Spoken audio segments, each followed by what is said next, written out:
So we have a problem here that involves work energy because there's a spring and also a collision.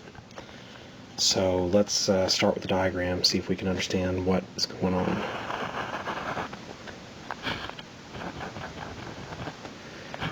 So the mass M1, which is 3.2 kilograms,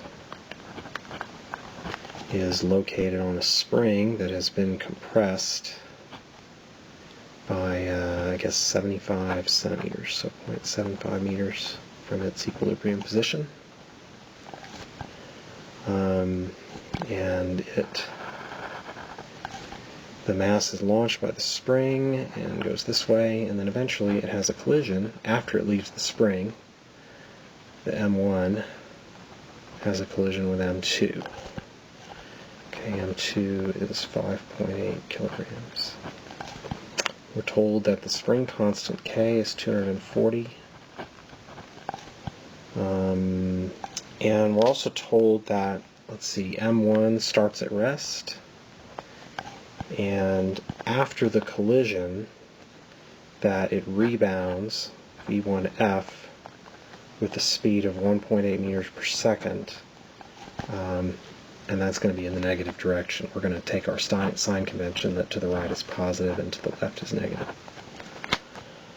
And we want to know what is V2F after the collision. Alright, so let's start by figuring out what happens to M1 on the spring. So that'll be part 1.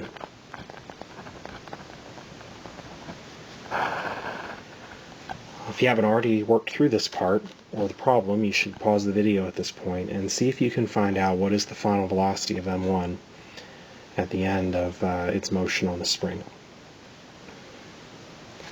Okay, so let's see. The forces acting on M1, you've got the normal force here, got gravity, and then we have a spring force, and then of course the motion is in that direction. So I've identified all the forces, I've identified the direction of motion, I've established a sign convention for the problem. So now it's just a matter of calculating the work done by each force in the problem.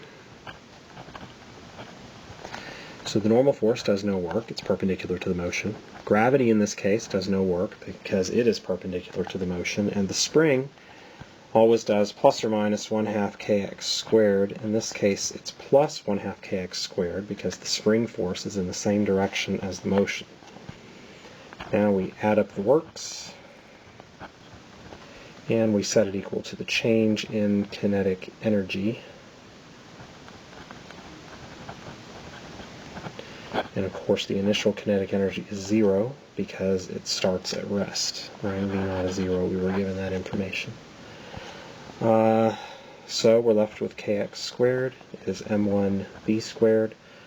V then, if we solve for v, it's the square root of kx squared over m,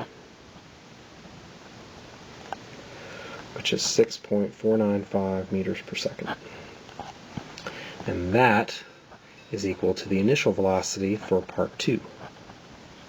Right? Final velocity of part 1 is the initial velocity for part 2. Part 2 is the collision between M1 and M2.